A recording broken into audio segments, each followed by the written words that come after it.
जोहार, जय निवासी में संकेत और आप देख रहे हैं एमएन टीवी। 2-3 दिनों से खबरें आ रही है कि सोशल मीडिया जो है, सोशल मीडिया प्लेटफॉर्म जैसे फेसबुक है, ट्विटर है, यूट्यूब है, ये प्लेटफॉर्म्स अब इंडिया में बैन हो सकते हैं। क्यों बैन हो सकते हैं? क्या कारण है इसके पीछे? क्या वाकई में सरकार ये कर सकती है या नहीं? और अगर सरकार ने ऐसा कर दिया तो इसका कम्युनिकेशन का जो अभी माहौल बना है या लोगों को जो आदत लगी है या बहुजन समाज के लोग अपनी विचारधारा का प्रचार प्रसार करने के लिए, अपने आंदोलन का प्रचार प्रसार करने के लिए सोशल मीडिया का जिस प्रकार से उपयोग कर रहे हैं, उन पर इसका क्या असर होगा? ये महत्वपूर्ण सवाल है और इन सवालों पर आज हम बात करेंगे। बामसेफ के राष्ट्रीय अध्यक्ष माननीय वामन मिश्राम साहब हमारे साथ जुड़े हुए हैं। इसके अलावा एमएन टीवी के मुख्य संपादक कुमार कालेसर भी हमारे साथ जुड़े हुए हैं। इन दोनों मान्यवरों का मैं स्वागत करता हूं और पहला सवाल मेरा मिश्राम साहब से है। मिश्राम साहब, 2-3 दिन की खबरें आपने भी पढ़ी होगी, किस प्रकार से सोशल मीडिया पर बैन लगाने की बात हो रही है। इसको आप कैसे देखते हैं? क्योंकि इस साल के शुरुआत से ही अगर देखें, तो ट्विटर और सरकार के बीच में केंद्र की जो मोदी सरकार है, उसके बीच में बहुत बड़ा टकराव हमें देखने को मिला।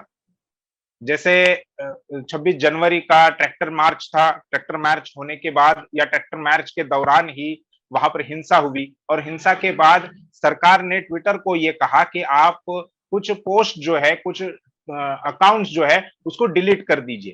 ट्विटर ने कुछ बातें उनकी मान ली, कुछ अकाउंट्स डिलीट कर दिए, लेकिन सरकार की पूरी बात मानने से उन्होंने इनकार कर दिया।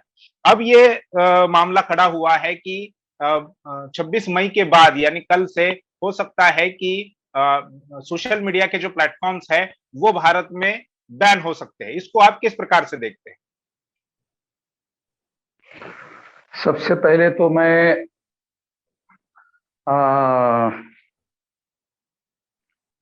ये कहना चाहता हूं कि सोशल मीडिया जी ये आज के तारीख का उन लोगों का हथियार बन गया है या उनकी आवाज बन गया है जिनकी कोई आवाज भारत में नहीं थी, जी या जिनकी कोई आवाज लोगों तक पहुंचने का कोई भी माध्यम बरकरार नहीं था। क्योंकि जो इलेक्ट्रॉनिक मीडिया में चैनल है और इलेक्ट्रॉनिक मीडिया के साथ साथ प्रिंट मीडिया है, वो एक प्रकार से इस देश का जो शासक वर्ग है उनके नियंत्रण में चलने वाले वो मीडिया है। वो जैसा चाहते हैं वैसा उसका उपयोग आज तक कर रहे थे और इसलिए उनको ये एश्योरेंस है कि आगे भी उसको उसी तरह से चलाया जा सकता है। जी मगर सोशल मीडिया ने जो हाशिए पर भारत में लोग हैं, जो किसी भी तरह की कोई अपनी आवाज उठा पाने में सक्षम नहीं है, उन लोगों की आवाज सोशल मीडिया में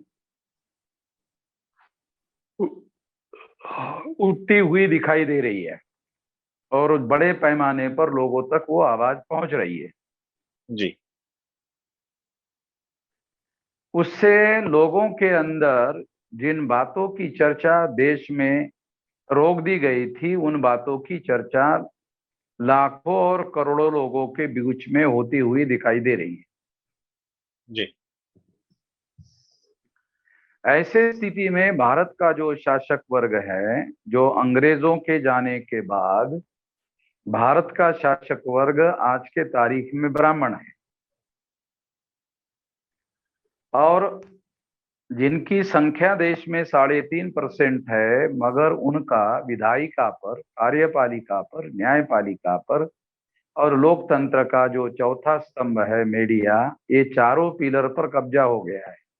उन्होंने प्लान बनाकर कब्जा कर लिया है। इसके लिए खतरा सोशल मीडिया की वजह से खड़ा हो सकता है। जी इसकी वजह से शासक वर्ग जो ब्राह्मण है वो अपने को असुरक्षित महसूस कर रहा है। इसी के तहत वो सोशल मीडिया पर पाबंदी लगाने के बारे में सोच विचार कर रहे हो, ऐसा लग सकता है। जी। मगर इसमें एक अड़चन है, रुकावट है। वो है भारत के संविधान ने आर्टिकल 19 के तहत जी। जो freedom of speech and freedom of expression का अधिकार दिया है, उसकी वजह से इसके खिलाफ कोई कानून नहीं बनाया जा सकता। हम्म। और अगर कानून बनाया गया तो लोग इसका बहुत बड़े पैमाने पर विरोध करेंगे। जी। तो सरकार को इसके विरोध वाला कानून नहीं बना सकते, और अगर कानून इसके समर्थन वाला बना दिया जाए जी। तो फिर शासक वर्ग का संकट और ज्यादा गहरा हो जाए। इसलिए उन्होंने एग्जीक्यूटिव ऑर्डर के तहत, कार्यकारी आदेश के तहत कुछ नियमावली बनाने की कोशिश की है, ऐसा लगता है। जी।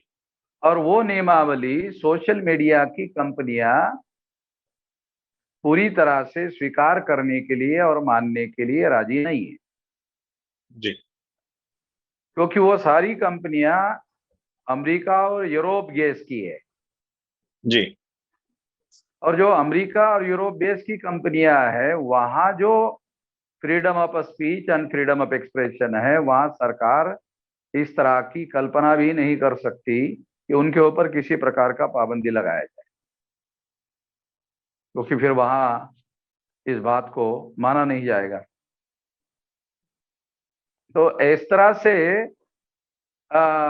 वहां का जो सिचुएशन है, उस बात को ध्यान में रखते हुए सोशल मीडिया की जो कंपनियां हैं वो ये सोच रही होगी कि भारत के जो एग्जीक्यूटिव ऑर्डर्स है वो freedom of speech and freedom of expression के लिए अवरोध है।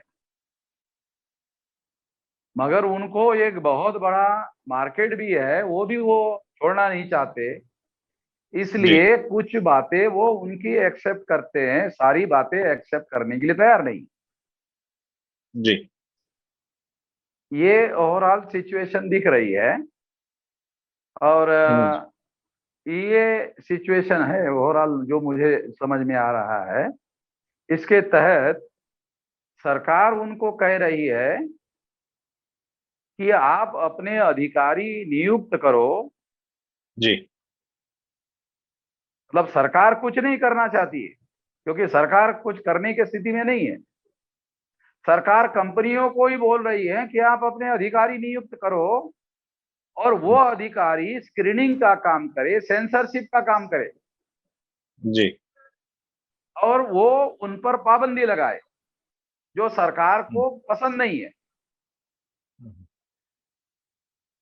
क्योंकि अभी जिस सरकार ने पिछले बार ये घोषित किया कि जी, कंपनियों को भारत में बिजनेस करने के लिए हमारा कोई अवरोध नहीं है। अवरोध नहीं है, वो बिजनेस कर सकते हैं भारत में। हाँ, इसका मतलब वो उन्होंने संकेत दिया कि आप भारत में बिजनेस कर सकते हैं, करने के लिए हमारा अवरोध नहीं है। जब हम आपके हितों का ध्यान रख रहे हैं, वैसे हमारे हितों का ध्यान रखो। जी। ऐसी कोई डीलिंग पर्दे के पीछे हो रही है, ऐसा लग रहा है। और कंपनी वाले भी बोल रहे हैं कि हम सरकार के साथ कुछ मुद्दों के बारे में बातचीत करना चाहते हैं, और इसके लिए 6 महीने का और समय दिया जाए। जी, समय मांगा है। हाँ, फेसबुक का भी कल बयान था, आज हाँ, गूगल का बयान आया है कि और समय, हम लोग काम कर रहे हैं लेकिन हमें और समय की जरूरत है। तो मिश्रम साहब, एक सवाल मेरा मतलब रह जाता है कि ये जो नियमावली बनाई गई जिसका आपने अभी जिक्र किया है, वो केवल सोशल मीडिया प्लेटफॉर्म्स जो है उनके लिए नहीं बनाई गई थी, जिसमें ओटीटी प्लेटफॉर्म और डिजिटल मीडिया जो है वो भी था। लेकिन अभी तक डिजिटल मीडिया हो या ओटीटी प्लेटफॉर्म की तरफ से या उनको बैन करने की बात, जिस प्रकार की खबरें आई कि फेसबुक, ट्विटर, यूट्यूब को बैन किया जाएगा, इनको बैन करने की बात अभी तक सामने नहीं आई है, ऐसी खबर सामने नहीं आई है। तो क्या आपको ऐसा लगता है कि केवल सोशल मीडिया को ही टारगेट किया जा रहा है? सोशल मीडिया से ही सरकार डरी हुई है? हो सकता है कि सरकार स्टेप बाय स्टेप कार्रवाई करने की योजना पर काम कर रही हो, सारी की सारी प्लेटफॉर्म पर पाबंदी लगाने की या कुछ रुकावटें डालने की कोशिश करेंगे तो जी परिस्थितियां उनके खिलाफ चली जाए। जी हो सर, सकता है ऐसे। बहस सर ट्विटर से लेकर शुरू हुई है हाँ, और ट्विटर के द्वारा बहुत सारे ऐसे मुद्दों को लेकर सरकार के साथ में टकराव होता रहा, मगर हमने शुरू से अगर देखे, खास तौर पर बीजेपी के द्वारा जो डिजिटल इंडिया का नारा लगाया गया, और ये सरकार भी अपने तौर तरीकों को चलाने के लिए ट्विटर का बड़े पैमाने पर इस्तेमाल करती रही, चाहे बीजेपी के नेता हो या अलग अलग उनके आईटी सेल वाले हो। मगर ट्विटर को लेकर जो अभी हंगामा हुआ, अभी 3-4 दिन पहले ट्विटर के दिल्ली के ऑफिस पर पुलिस भेजी गई, हालांकि ऑफिशियली उसको रेड नहीं कहा गया, मगर समन देने के लिए वहां पर दिल्ली सरकार के द्वारा, मतलब दिल्ली पुलिस वहां पर गई। पुलिस ये यहां तक मामला खड़ा हो गया कि अब पुलिस जो है उनके दरवाजे तक पहुंच गई है, और ये मामला अभी टकराव की स्थिति में आ गया है। तो सरकार आखिर इन कंपनियों को, मतलब सोशल मीडिया से डर रही है, तो क्यों डर रही है? क्योंकि तो ट्विटर का परिस्थितियां है, एक दो दिन पहले आप लोगों ने खबर सुनी होगी जी और देखी होगी कि आरएसएस की और बीजेपी के टॉप लीडरशिप की दिन भर मीटिंग हुई जी और उस मीटिंग के बाद का ये डेवलपमेंट है। अगर उसका थोड़ा सा आप तारीखों का मेल करके देखो, वो जी मीटिंग दिन भर चली, उसके बाद ये होना शुरू हो गया। तो जो अखबारों को खबरें दी गई थी वो कि उत्तर प्रदेश के चुनाव को लेकर बीजेपी की इमेज को खराब होते हुए देखते हुए आरएसएस के लोग जो है पहल करके मीटिंग कर रहे हैं, ऐसा खबरें बताया गया। मगर हो सकता है कि सोशल मीडिया के बारे में आरएसएस ने केंद्र सरकार को कुछ कार्रवाई करने के लिए, क्योंकि बीच के पीरियड में तो केंद्र सरकार इस मुद्दे पर चुप्पी लगा के बैठी थी, 3 महीने लगातार कोई ऐसी बात भी नहीं हुई। हाँ बिल्कुल भी किसी प्रकार मार्च का। जब ये ऑर्डिनेंस निकला या एग्जीक्यूटिव ऑर्डर निकला, उसके बाद एक 8-15 दिन तक मीडिया में इसकी चर्चा होती रही, और उसके बाद चुनावी माहौल खड़ा हो गया था, तो उसमें सारे लोग लगे हुए थे। एकाएक ये 2-3 दिन से खबरें आई है। मेरा सवाल ये था मेश्राम जी कि ट्विटर का जो भारत में जो फैलाव है वो 2 करोड़ से भी कम है, तुलना में व्हाट्सएप या फेसबुक का अगर हम देखें तो 50 करोड़ से लेकर 40 करोड़ तक के उसके यूजर्स हैं। मगर सरकार व्हाट्सएप या फेसबुक से उतना परेशान नहीं है जितना ट्विटर से है, तो आखिर तो क्या मामला है? ये हो सकता है कि ट्विटर जो है वो उनकी पॉलिसी की वजह से सरकार ज्यादा परेशान हो, या ज्यादा लोगों तक सही प्रकार की आवाज ट्विटर के माध्यम से लोगों तक पहुंच रही हो। अब इसके बारे में मेरे पास में कोई बहुत बड़ा डाटा उपलब्ध नहीं है जिसके आधार पर मैं बहुत सारी बात कह सकूं, मगर इतना जरूर है कि आरएसएस की केंद्र सरकार के साथ मीटिंग होने के बाद का ये डेवलपमेंट है। जी और टूल किट के मुद्दे को लेकर कांग्रेस ने जो बवाल खड़ा किया, उसके बाद केंद्र सरकार ने ट्विटर के ऑफिस पर पुलिस वाले लोग भेजे। ऐसा तो इंदिरा गांधी के समय में जब इमरजेंसी लगाई गई थी उस दौरान ऐसा हुआ था। सर तो ये मीडिया के रेफरेंस में इमरजेंसी के दौरान ऐसा हुआ था। सर जैसे कांग्रेस का पीरियड हो या बीजेपी का पीरियड, मगर इलेक्ट्रॉनिक मीडिया में चैनल हो या प्रिंट मीडिया में वो किसी प्रकार का कोई कार्रवाई होती हुई सरकार के तरफ से नहीं देख रहे हैं, बल्कि सरकार को तो वो फेवरेबल मान रहे हैं। ये चैनल वाले लोग और प्रिंट मीडिया के लोग जो है वो कोई केंद्र सरकार के विरोध में कोई माहौल बनाते हुए देख नहीं रहे हैं, केवल सोशल मीडिया की वजह से ये बातें होती हुई दिख रही है। सर फेसबुक के ऊपर भी ये आरोप लगा चुनाव के दौरान भी, उससे पहले भी, कि वो प्रो गवर्नमेंट है या प्रो बीजेपी है, और चुनाव के दौरान भी बीजेपी के आईटी सेल्स के लोगों को ट्रेनिंग देने तक का काम भी फेसबुक के ऑफिशियल लोगों के द्वारा किया गया। यहाँ तक कि जो उनके यहाँ की जो अंकी दास थी उनके ऊपर भी काफी सारे आरोप लगे। तो एक तरह से फेसबुक हो या व्हाट्सएप हो, ये तो प्रो गवर्नमेंट अपनी बातें करता रहा है, तो उसके बावजूद भी आज सरकार फेसबुक हो या व्हाट्सएप हो, इसको भी करप्ट करने की कोशिश कर रही है। और उसको साथ में लेकर सर मेरा एक सवाल ये भी है, जैसे अभी आपने बात की कि इंदिरा गांधी के समय में भी ये हालात बने हुए थे, तो सर जैसे इंदिरा गांधी का राज हो या आज बीजेपी का हो, तो हमेशा एक बात ये कही गई कि सीबीआई को एक पिंजरे का तोता बनाया गया और उसका इस्तेमाल सरकार करती रही, एक पिंजरे का तोता बनाकर। तो क्या सरकार ये सोशल मीडिया को भी पिंजरे का तोता बनाना चाहती है क्या? क्योंकि जब से बीजेपी की सरकार आई तो चैनल वाले लोग जी और प्रिंट मीडिया वाले लोग ज्यादातर उनके हाजी हाजी में बात कर रहे हैं या उनके विरोध की खबरें छापने का काम कर नहीं रहे जी। तो अब सरकार को अपनी इमेज ब्राइट करने के लिए खतरा केवल सोशल मीडिया का है जी। क्योंकि जब सोशल मीडिया में खबरें आ जाती है तो चैनल वाले खबरें दे या ना दे, प्रिंट मीडिया वाले खबरें दे या ना दे, लोगों तक आवाज पहुंच जाती है जी। जबकि अब सोशल मीडिया बहुत ज्यादा संगठित रूप से काम करता हुआ दिख नहीं रहा है। जी जी, ये बात सही है। ये कोई संगठित नहीं है जी। और संगठित ना होने की एक बड़ी वजह ये है क्योंकि ये वंचित लोगों की आवाज है और वो लोग जो है इस मीडिया को अपना हथियार बना रहे हैं और उन्होंने इसके बारे में कोई खबरदारी ली ऐसा लग नहीं रहा है कि वो उन्होंने ये संगठन बनाना चाहिए और उसके लिए अपना हक और अधिकार बचाव करने के लिए कुछ कोशिश करनी चाहिए। जी जी बिल्कुल। सर अगला सवाल इस प्रकार से है कि जैसे काले सर ने भी कहा कि फेसबुक जो है वो प्रो गवर्नमेंट रहा है, लेकिन फेसबुक की ही एक कंपनी व्हाट्सएप है। आज की एक न्यूज है कि व्हाट्सएप जो है वो दिल्ली हाई कोर्ट में गई है, यही जो नई नियमावली सरकार ने बनाई है उसके खिलाफ। उनका कहना है कि ये जो नियमावली बनाई गई है वो भारतीय संविधान के विरोध में है, क्योंकि उसका प्राइवेसी का जो उल्लंघन है, नीचता का उल्लंघन उससे हो जाता है। तो एक तरफ फेसबुक ये कहता है कि हमें समय दीजिए, हम आपकी नियमावली पर काम कर रहे हैं, हमें समय चाहिए, हम इस पर इम्प्लीमेंट करेंगे। दूसरी तरफ वही फेसबुक या फेसबुक की जो दूसरी कंपनी है व्हाट्सएप, वो उसी पॉलिसी को चैलेंज करते हैं। तो इसको आप किस प्रकार से देखते हैं?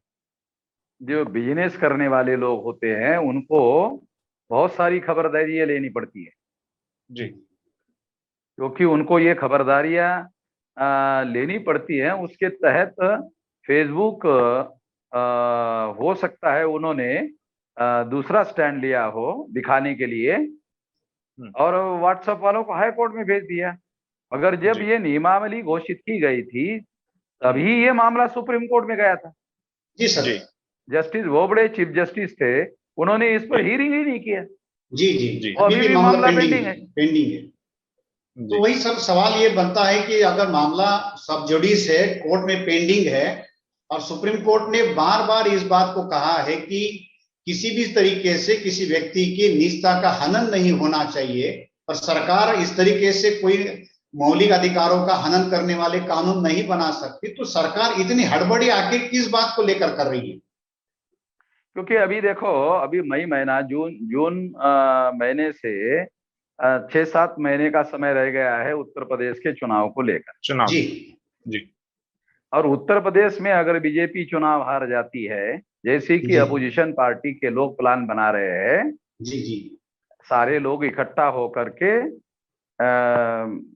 चुनाव में हरवाया जाए बीजेपी को। जी, क्योंकि यूपी में अगर बीजेपी चुनाव हार जाती है, अगर ऐसा होता है तो बिहार में नीतीश कुमार बाहर निकल जाएगा जी, और लालू प्रसाद यादव और नीतीश कुमार मिलकर सरकार बना सकते हैं। इससे पहले भी बनाई थी उन्होंने।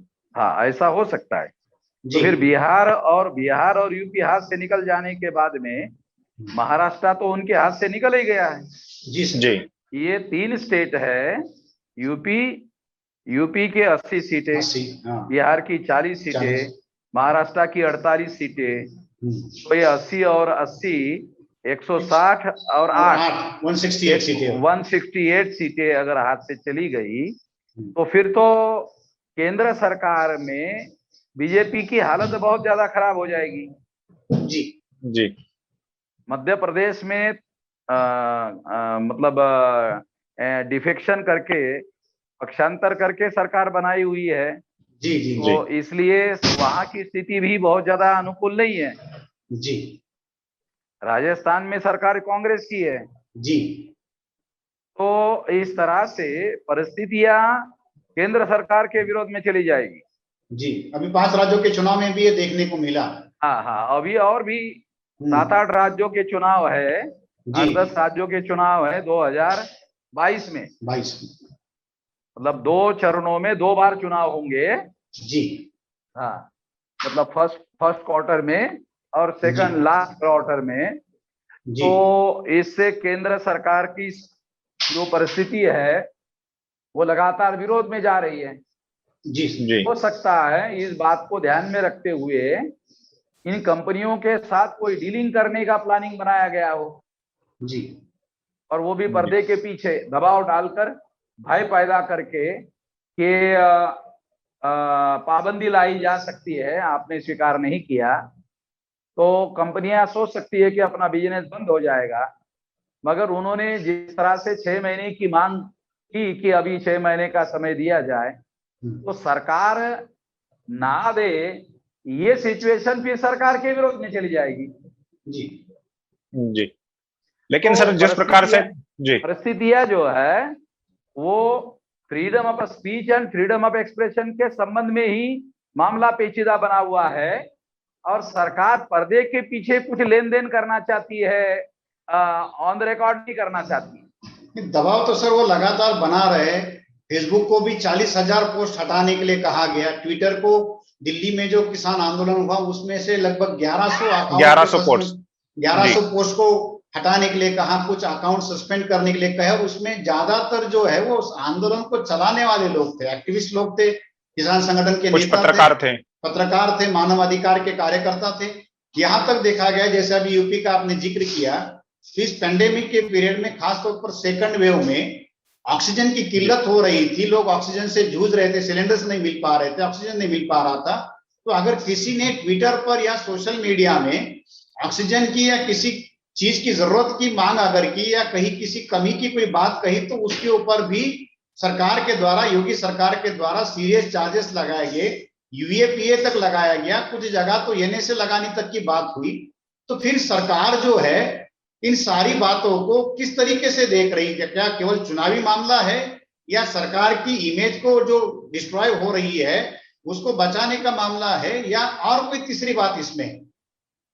नहीं, क्योंकि राजनीतिक सत्ता केंद्र में किसके हाथ में हो, इस पर बहुत सारी बातें निर्भर करती है ना।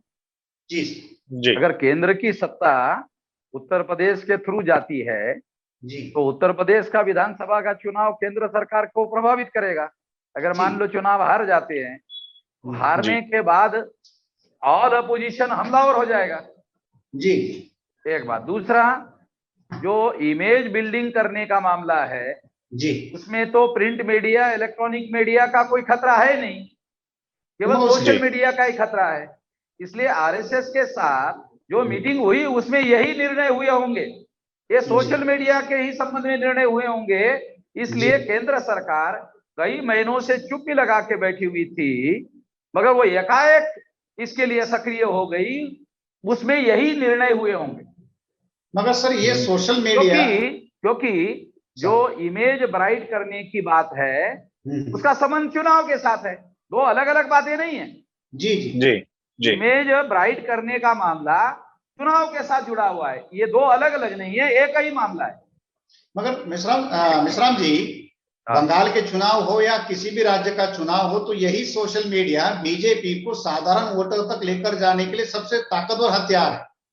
अभी बंगाल के चुनाव में या आसाम हो या अलग अलग राज्यों के चुनाव में, तो उन्होंने बूथ लेवल तक के व्हाट्सएप के ग्रुप बनाए थे, सोशल मीडिया का पुरजोर उपयोग उन्होंने उसके लिए किया था। और इतना ही नहीं तो सबसे ज्यादा अफवाह फैलाने में या जो हम लोग ये कहते हैं कि नफरत वाला जो माहौल बनाने के लिए भी उन्होंने ही सोशल मीडिया का इस्तेमाल किया। व्हाट्सएप पर ये सारे मैसेजेस भेजे या मॉब लिंचिंग की घटना उकसाने के लिए भी तो यही सोशल मीडिया उनको फायदे वाला रहा। तो आज फिर आखिर उसको ये कर्ब क्यों करना चाहते जो उनके लिए फायदे वाला मामला है? जैसे इलेक्ट्रॉनिक मीडिया वन वे काम कर रहा है, चैनल वाला। जी जी। जैसे प्रिंट मीडिया वन वे काम कर रहा है उनके फेवर में। जी। अगर सोशल मीडिया के संदर्भ में आप जो कह रहे हैं वो लोग सोशल मीडिया का अपने फेवर में इस्तेमाल कर रहे हैं, उसके साथ साथ दूसरे लोग अपने फेवर में कर रहे हैं। जी। मतलब सोशल मीडिया किसी हाउस के या कारपोरेट हाउस के नियंत्रण में नहीं है ना। जी जी। ये लोगों के नियंत्रण में है। तो सरकार, बीजेपी के लोग, आरएसएस के लोग उसका इस्तेमाल कर रहे हैं, ये बात 200% सही है। उसके साथ साथ उसके विरोध में उपयोग करने वाले लोग भी कर रहे हैं। यानी सोशल मीडिया वन वे काम नहीं कर रहा है, सोशल मीडिया 2 वे, 3 वे, 4 वे काम कर रहा है। जी। सोशल मीडिया में उनके लिए रेजिस्टेंस भी है। हाँ, वो रेजिस्टेंस भी है और वो वन वे काम नहीं करता। जी। Social media by nature one way काम कर नहीं सकता जी, वो तो खुला है सबके लिए, क्योंकि वो ओपन है और वो जनता के हाथ में है। इसलिए जनता पर काबू नहीं किया जा सकता। इसलिए कंपनियों के ऑफिसर्स लोग, जो मैनेजमेंट है, उसको रेगुलेट करने की कोशिश कर रहे हैं, उसको मैनिपुलेट करने की कोशिश कर रहे हैं, उनको इस्तेमाल करने की कोशिश कर रहे हैं और ये एग्रीमेंट हो नहीं सकता। इसलिए डायलॉग के द्वारा पर्दे के पीछे कोई सौदेबाजी करना चाहते हैं, दबाव डालकर, क्योंकि उस ऑर्डिनेंस में जो वो दबाव डालकर ये जो अपने पुलिस के द्वारा जो रेड डाला गया वो इसीलिए डर पैदा करने के लिए। मगर सर ट्विटर का ये नेचर रहा है कि वो किसी तरीके से कोई बर्डन या दबाव की स्थिति में काम नहीं करता। अमेरिका के चुनाव में उन्होंने डोनाल्ड ट्रंप तक का अकाउंट सस्पेंड कर दिया था। तो वो बहुत ज्यादा रिजिड है अपने वैल्यूज को लेके, अपने प्रिंसिपल को लेके। मैं ये पूछना चाहता हूं कि सर जो उन्होंने कोड ऑफ एथिक्स लाया है या मॉरल कोड की जो बात कह रही है, वो तो already press council of India या इससे पहले भी बहुत सारी जगह पर ये गाइडलाइंस दी गई है और ये माना भी जाता है कि उसका इस्तेमाल किया जाता है। तो फिर ये नया तरीका लाना बनाकर सरकार इसको कंट्रोल करके अपने मन मर्जी से इसको रेगुलेट करना चाहती है, तो फिर वो सोशल मीडिया किस तरीके से चलेगा सर? नहीं तो सोशल मीडिया के सामने संकट तो खड़ा हो गया है, फिर उन्होंने संकट खड़ा किया है। अब ये कंपनियों के सामने इसको किस तरीके से चलाया जाए, ये संकट तो खड़ा हो गया ना। नहीं सर, ये केवल बड़ी कंपनियों तक मामला नहीं रहेगा। कल ये जैसे दूसरे जो ऑनलाइन प्लेटफॉर्म पर चलने वाले न्यूज मीडिया है, न्यूज पोर्टल है, बड़े बड़े अपने लोगों के चैनल्स भी है जो अपनी आवाज उठाने की बात करते हैं। मैं ये कह रहा हूँ उसके बारे में वो कुछ नहीं कर सकते। उसके बारे में वो कुछ नहीं कर सकते क्योंकि फिर वो उनके खिलाफ में जाएगा। ये तो कंपनियां, उसके चलाने वाले लोग फॉरेनर्स है जी, वो भारत के डेमोक्रेसी में हस्तक्षेप नहीं कर सकते। जो सोशल मीडिया चलाने वाले छोटे छोटे चैनल है, वो केवल चैनल नहीं है, वो या इस देश की डेमोक्रेटिक सिस्टम में हस्तक्षेप कर रहे हैं जी। और वो हस्तक्षेप करने वाले जो लोग हैं वो टकराव लेने के लिए भी तैयार हो जाएंगे, क्योंकि संविधान के अनुसार freedom of speech and freedom of expression के तहत वो कर रहे हैं। इसलिए उस पर पाबंदी लगाना सरकार के लिए खतरा मोल लेना है, ज्यादा खतरा मोल लेना है।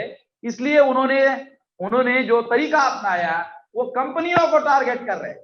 जी बिल्कुल। कंपनियों के टारगेट कितने लोग हैं? एक ट्विटर है, फेसबुक है, व्हाट्सएप है, बस 2-4-5 लोग हैं। जी। अगर वो छोटे सोशल मीडिया ऑपरेट करने वाले लोगों को टारगेट करना शुरू कर देंगे तो फिर तो भारत की प्रजा के साथ लड़ाई शुरू हो जाएगी। अगर भारत की प्रजा के साथ लड़ाई शुरू हो जाएगी तो ये तो सोशल मीडिया सबसे ज्यादा मिडिल क्लास का डार्लिंग है। जी। और मिडिल क्लास जो है वो उन लोगों का भी है, ब्राह्मणों जी का भी है, जी जी जी तो वो भी उसके खिलाफ में चला जाएगा। जी जी तो बहुत आ, सारी दुविधा है, बहुत सारा कॉन्ट्रेडिक्शंस है। जी जी सर। बिल्कुल। शासक वर्ग संकट में फंसा हुआ है। अगर हम कार्रवाई करते तो संकट है, कार्रवाई नहीं करते तो संकट है। ये शासक वर्ग का संकट है। जी जी बिल्कुल। जैसे सर आपने शुरू में कहा कि ये हाशिए पर रखे हुए लोगों की आवाज नहीं था, तो अभी एक सोशल मीडिया की वजह से एक आवाज बन रही है। लोग अपनी आवाज जनता तक पहुंचाने के लिए उसका उपयोग और प्रयोग कर रहे हैं।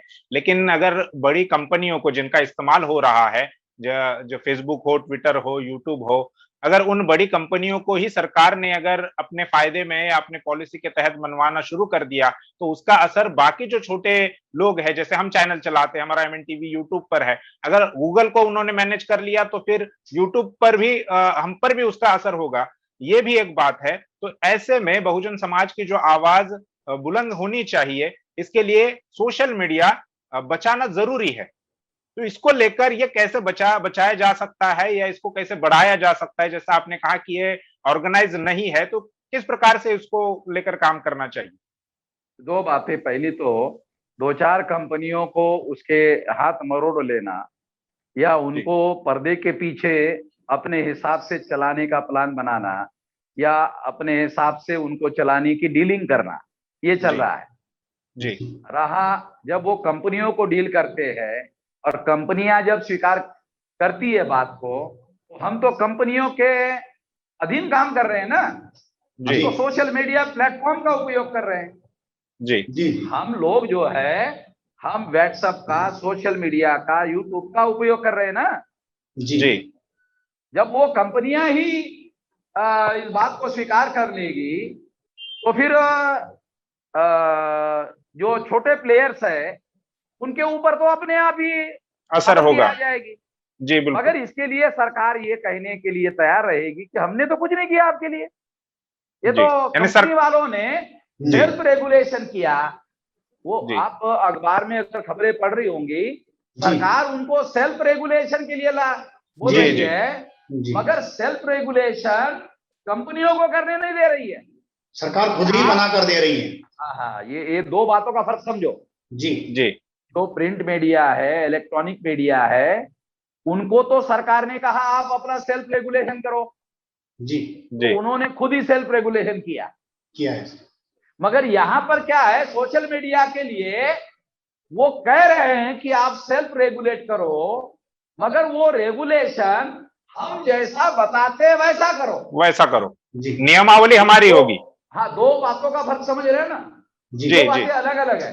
जी इसका मतलब है, तो कानून बना नहीं सकते, कानून बनाएंगे तो कानून में दो बातें होती है। एक गलत के विरोध में कानून में व्यवस्था होती है, जी तो क्या गलत है उसको आइडेंटिफाई करना होगा। जी जी तो उसकी व्याख्या करनी होगी। एक प्रकार का सोशल मीडिया को कानूनन अधिकार मिल जाएगा। जी इसलिए जी मैं इसका समर्थक हूं।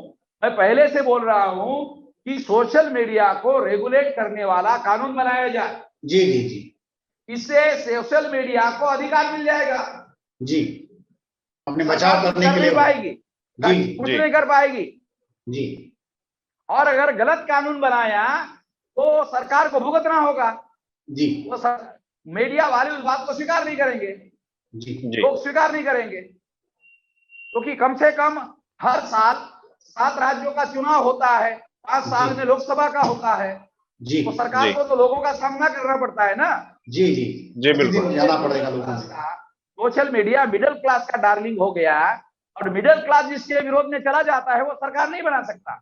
जी अब रही दूसरी बात कि जो हाशिए पर रखे हुए लोगों का सोशल मीडिया समर्थक है, वो उसका उपयोग कर रहे हैं, मगर जी वो जी संगठित नहीं है। जी हम पहल करेंगे तो इसको संगठित करने के लिए, जी उसको जी हम पहल करेंगे संगठित करने के लिए, और जल्दी ही इसके बारे में कोई कोशिश करेंगे ताकि कंपनियां भारत के संविधान के अनुसार हमारे हक के विरोध में कोई गुप्त समझौता करने का काम ना करें। जी जी बिल्कुल। क्या कोई न्यायिक लड़ाई भी इसके लिए लड़ी जा सकती है, क्योंकि डिजिपब नाम की एक इसके संस्था लिए जो है जो संगठित लड़ाई भी लड़ेंगे और इसके लिए न्यायिक लड़ाई भी लड़ेंगे, जी बिल्कुल। दोनों काम करें। शुक्रिया जी। शुक्रिया मेश्राम साहब, हमें समय देने के लिए। सोशल मीडिया पर जो पाबंदियां सरकार लाना चाहती है वो किस प्रकार से है, क्यों है, पर्दे के पीछे क्या कुछ हो रहा है, वो आपने हमें बताया, हमारे दर्शकों को बताया। इसके लिए मैं आपका आभार व्यक्त करता हूं। और जहां तक ट्विटर की बात है, द क्विंट ने भी ये बात कही है कि ट्विटर की जो चिड़िया है वो सरकार का तोता नहीं बनना नहीं चाहती, या वो नहीं बन सकती, क्योंकि उन्होंने जिस प्रकार से अमेरिका के चुनाव में भी डोनाल्ड ट्रंप के बारे में स्टैंड लिया है। अभी कंगना रनावत का उन्होंने ट्विटर जी हैंडल सस्पेंड कर दिया। इसके अलावा बीजेपी बीजेपी के के जो नेता के ऊपर भी। हाँ, मैनिपुलेटेड मीडिया का टैग लगाया, तो जी ट्विटर किसी प्रकार से सरकार के सामने झुकती हुई नहीं दिखाई नहीं देती। लेकिन ये आगे आने वाली वक्त की बात होगी कि आगे क्या होगा। फिलहाल के लिए हम लोग यहीं पर रुकते हैं। आप देखते रहिए एमएन टीवी। शुक्रिया।